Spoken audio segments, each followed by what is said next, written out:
Ótimo dia, meus amigos. Meu nome é Dalmo Lacerda, sou instrutor de trânsito e gostaria de convidá-los para um curso de mecânica básica, logo depois da nossa vinheta. Esse curso de mecânica básica é para a primeira habilitação, principalmente visando a prova teórica. Meu nome é Dalmo Lacerda, gostaria de pedir àqueles que passarem por aqui que deixem um joinha e me sigam aí nas minhas redes sociais. Mais uma vez, sejam bem-vindos e, sem delongas, vamos para o que interessa. Quando nós falamos em mecânica, para conduzir um veículo é necessário compreender o seu funcionamento. Óbvio que eu não quero transformar ninguém nessa mini aula que nós teremos a respeito de mecânica em um mecânico, mas eu preciso, eu desejo esclarecer pelo menos algumas dúvidas a respeito do funcionamento do veículo e ajudar vocês em uma boa prova de primeira habilitação. Quando nós falamos do motor do carro, ele é responsável por produzir a força necessária que vai fazer o veículo se movimentar. Nós vamos falar aqui de um motor de combustão interna, que utiliza misturar combustíveis, que esse é um motor elétrico, pelo menos nesse primeiro momento. Esse motor é um motor 4 tempos do ciclo Otto. Nós vamos dividir esse motor inicialmente em duas partes, o que nós vamos chamar de partes fixas e partes móveis do motor. Quando eu falar para vocês de parte fixa, eu estou falando do cárter, que é onde vai ficar acumulado o óleo lubrificante. Eu estou falando do bloco, que é a parte mais pesada no motor, e eu estou falando do cabeçote, que é como se fosse uma tampa aí do bloco. É óbvio que em cima dessa tampa do bloco aí, desse dito cabeçote, nós temos a tampa do cabeçote. Quando eu falo para vocês em partes móveis, eu estou falando do pistão, que realiza movimentos retilíneos de subida e descida dentro dos cilindros do bloco. Esse pistão ele está conectado ao eixo virabrequim através de uma peça denominada biela e o eixo virabrequim propriamente dito. Nessa imagem aqui nós temos a montagem, né, do cárter, bloco e cabeçote bem definido aí de baixo para cima. Nós temos os pistões realizando movimentos retilíneos de subida e descida. Esse veículo aí é um veículo que tem 4 pistões, hoje tá muito comum aí 3 cilindros, né, com exceção de 4 cilindros, tá muito comum hoje 3 cilindros. O pistão realiza os movimentos retilíneos, subida e descida, e através da biela movimenta o eixo virabrequim, também chamado de árvore de manivela. Isso fica muito claro como funciona aí dentro do GIF. Vocês já devem ter ouvido falar, meu carro estava trabalhando com 2.000 giros, com 3.000 giros. Significa dizer que esse eixo virabrequim, dentro de 1 minuto, realizou 3.000 voltas, RPM, rotação por minuto. Aqui nós vemos, gente, os 4 tempos do motor: admissão, compressão, explosão e exaustão. Vamos lá: admissão, subiu, compressão, detonou, explosão, subiu novamente, descarga, escape ou exaustão. O motor 4 tempos, na admissão o pistão ele desce como se estivesse sugando para dentro do cilindro a mistura ar-combustível. Quando ele chegou no seu ponto máximo de descida, a válvula que estava aberta se fecha, o pistão inicia agora uma subida, segundo tempo motor. O pistão inicia aqui uma subida. Nessa subida ele comprime essa mistura ar-combustível, tornando ela homogênea e aquecida, propícia para o terceiro tempo motor. Aqui no terceiro tempo motor, a válvula libera uma centelha que promove a detonação dessa mistura.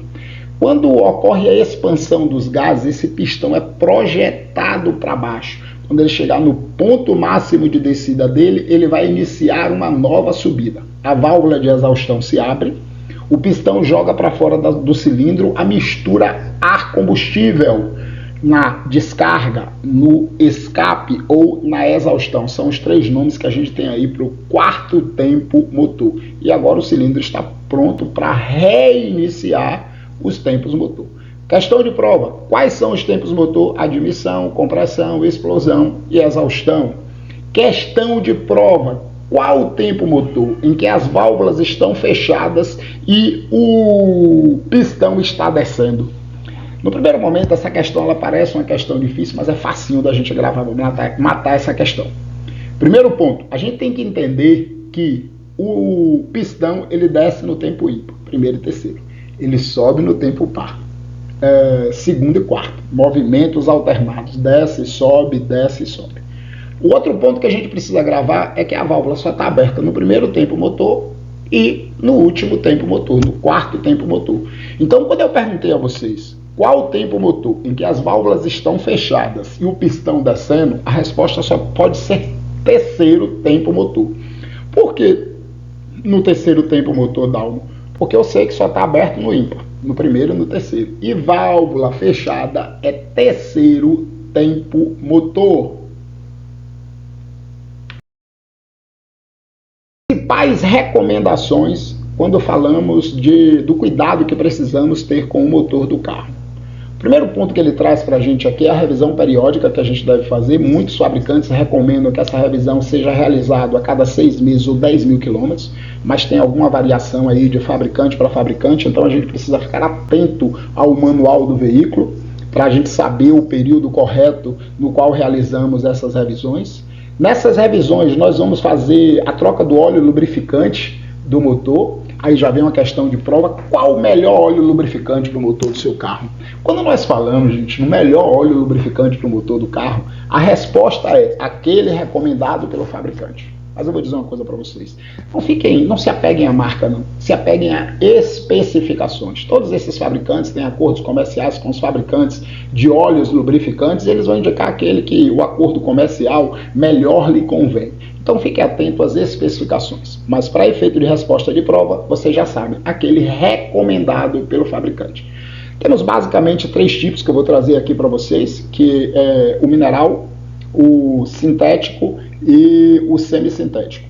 A maioria das pessoas optam muito por óleos minerais, porque esses óleos são mais baratos. Entretanto, eles promovem uma carbonização prematura do motor do seu carro. Economia no primeiro momento, gasto no segundo momento. Então é economia que não vale a pena. Você vai utilizar um óleo lubrificante, melhor óleo lubrificante para não produzir resíduos e não promover a carbonização, é justamente o óleo sintético. Fique atento ao período da troca do óleo lubrificante.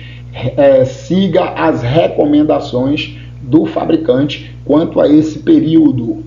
Durante a troca do óleo, a gente precisa realizar a troca do filtro de óleo. A economia mais burra que eu já ouvi falar na face da terra é aquela pessoa que troca o óleo lubrificante e não troca o filtro. Na ânsia de economizar, posso lhes garantir que você terá um gasto muito maior com a manutenção do seu veículo. Então esqueça essa história de trocar o óleo e não trocar o filtro de óleo. Temos que trocar os dois. Se você deixar um filtro de óleo contaminado, o óleo novo na primeira passagem, ele já sofre uma contaminação. Mas a gente não tem só filtro de óleo, a gente também tem um filtro de ar. O filtro de ar é razoavelmente barato, eu vou colocar em R$25, pelo menos no meu carro, ele custa esse valor. O filtro de ar, ele é responsável por filtrar o ar que vai para o motor.